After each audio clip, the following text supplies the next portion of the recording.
Hey everyone, Meg's House here, St.Theresa Youth Ministry. Today I am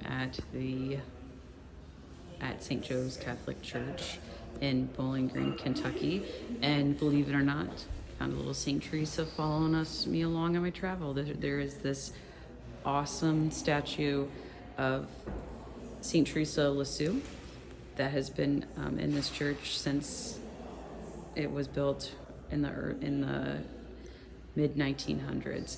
But one of the coolest things about this is, aside from the statue saying, "I shall let I shall let fall a shower of roses," is a relic.